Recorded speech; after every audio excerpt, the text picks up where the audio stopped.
And now I think we're going to do some Q&A. So from a teaching perspective, how come kids who are gamers don't seem to apply the sort of, being okay with failure and exploring the system and all of that in the classroom setting?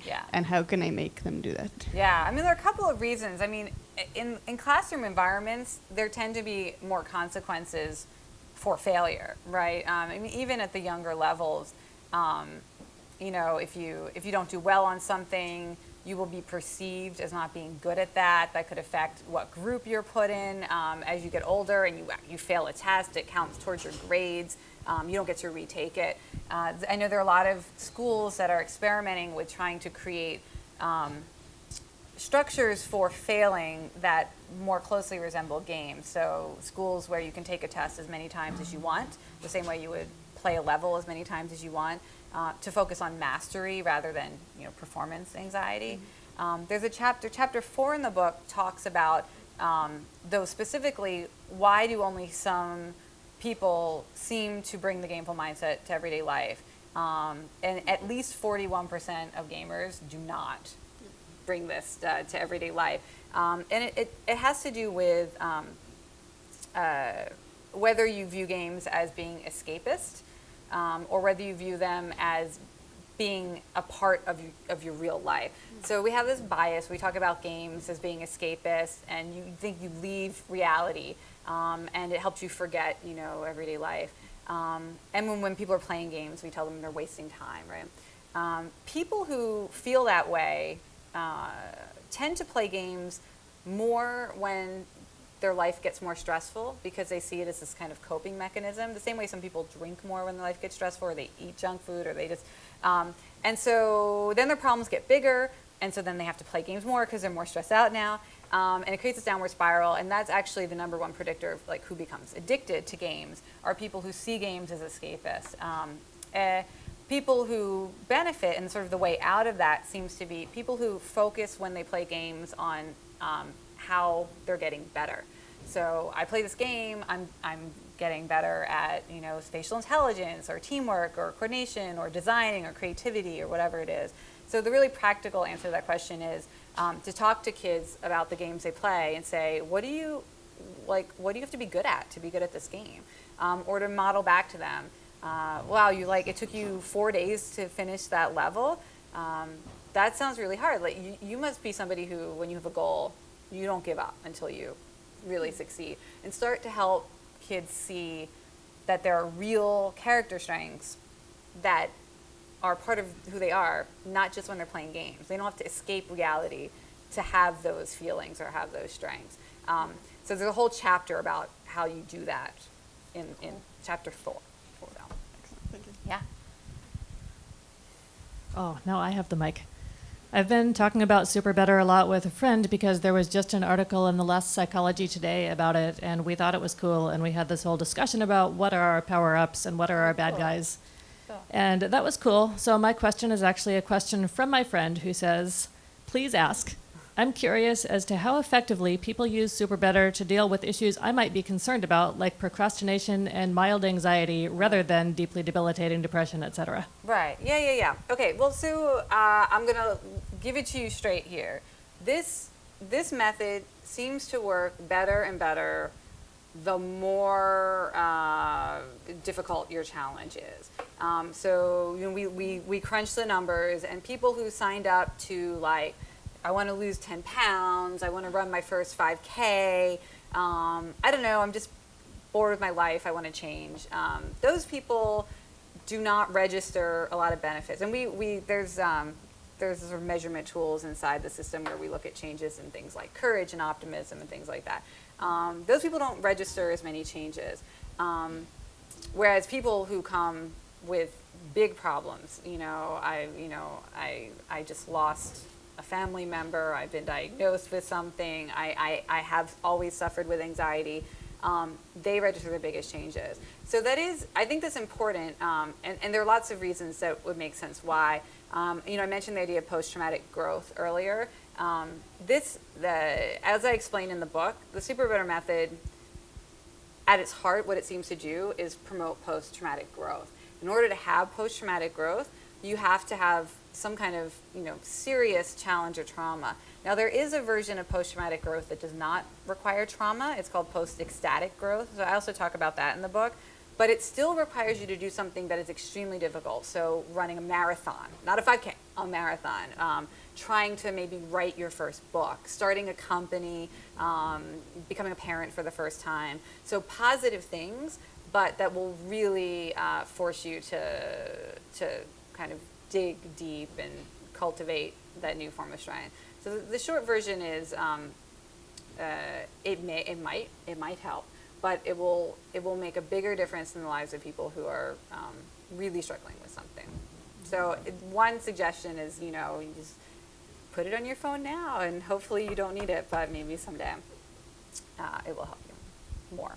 I've tried to use games as a way of developing particular cognitive styles, and I've often found I'll start playing a game with the intent of I'm going to be practicing some cognitive skill or other, and then I find kind of an hour has passed and I notice I slipped totally into complacency and I wasn't practicing that cognitive style. I wasn't trying the new strategy that I had intended to try.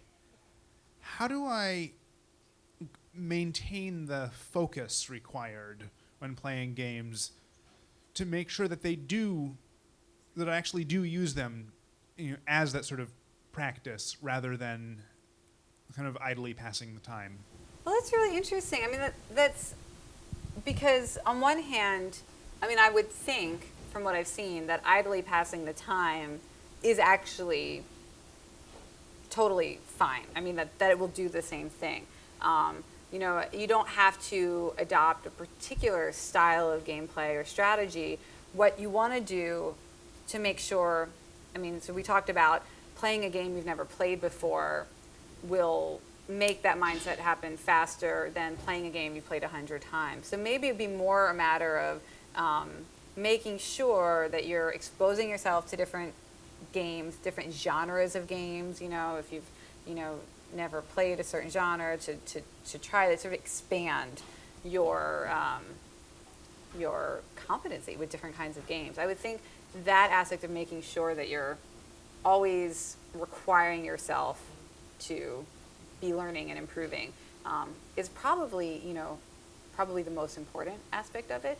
But other than that, there's not a particular, just make sure that it's really challenging for you and challenge yourself to learn different games is just a really good way to do that. Cool. What else? You guys pick. So you said we should ask this question earlier. So what about what can go wrong with violent video games that doesn't? Yeah. Okay. So all of the stuff they report in the media is hype and not true, except for if you spend most of your time playing violent, aggressive themed games. We'll use Call of Duty as an example, against people you don't know online, not in the same space. The one negative side effect of that is that it boosts your testosterone in a way that does not happen in other gameplay contexts. It doesn't happen if you are playing against people you know in real life. So we don't have to be in the same room. But if I know I'm playing you and we're cool, I'm not going to get this sort of testosterone jack. There's a lot of research behind it that I explain in the book. But for now, I'll just say you can get basically testosterone poisoning is how one researcher describes it, where after you're done playing, for hours afterwards, can make you just more hostile in your interaction with other people, more aggressive, less compassion and empathy, because you're really jacked up on testosterone, which just has that effect on people. So that's why some game communities may have a reputation for kind of people become kind of jerks. So I recommend, that you spend less than half your time doing that. If you're going to play a lot of these games, make sure you're spending a significant amount of time playing them with people that you have to continue to have relationships with, because that's what dampens the testosterone. However, I'm a very open-minded person. I think people should use games to benefit themselves however they want. There may be people who want to jack up some testosterone. You know, I'm going into a contract negotiation and I do want to be aggressive, or I mean, you may want that. So I am not to judge. There may be benefits to it as well, but that is the genre. So thanks for coming back to that.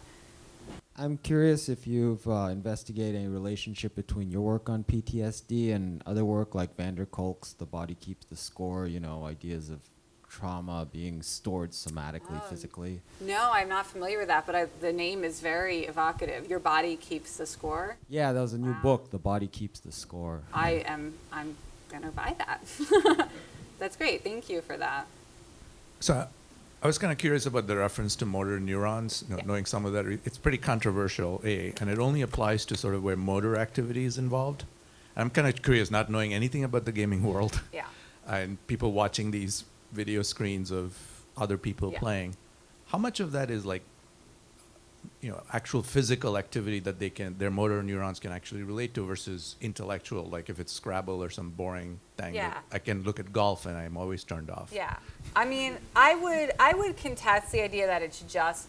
I know there are discussions now going on about, it's on the, what is that, the hype cycle, the hype chart, where it went into the trough of disillusionment. But well, you do absolutely still see mirror neurons, even in things, conversations. So if we're close friends and you're telling me about your day, we do see that my brain will, as you tell me your story, will start to mirror the experience as if it had happened to me. And I don't know that necessarily, I mean, you see the same kind of emotional activation. It's not, I feel like there's a sufficient body of literature that that there is a sort of general processing of experience that can be mirrored. That's where I come down on it. You know, it's this sort of people are arguing about it. There is a strong physical component. I mean, in terms of, in the same way that speed typing has, a component. I mean, you have to be able to input decisions and execute decisions very quickly through the interface. It could be possible to be part of it. When you think about the piano example, I mean, that is probably similar, playing the piano and sort of the controls of a video game. You still have to be mirroring the musicality. I mean, you have to have the understanding of the musicality and not just the execution of the interface. But so we have time for one more, maybe? Sure. Yeah. So sometimes when you're achieving a goal in a video game, it feels really frustrating. Yeah. So is there a value, positive or negative, in the frustration, or is there only a value in achieving the goal? Oh, no. Most of the value is in the frustration. I mean, it is. The value is in staying motivated and optimistic while being frustrated. So, when we were looking at that what is the mindset of a superpowered, hopeful individual? That is somebody who's highly motivated and able and optimistic and able to learn and try and be flexible and try different strategies, so that in the face of frustration, they will continue to engage with the obstacle. It's why I like to play games, myself, that are very challenging. I love it when I have to, try a level 100 times before I get past it. That's where a lot of the resilience that seems to be one of the most essential. What do games make us good at? Being resilient in the face of that kind of frustration. So, don't play games that you're good at and always winning. That's just positive emotion. But the actual positive psychology, the strengths will come out of playing games that you are bad at, which is why we played a game that you guys would, you were surprisingly good at massively multiplayer Scrabble. That was good. Good. Well, good to meet you. Thank you.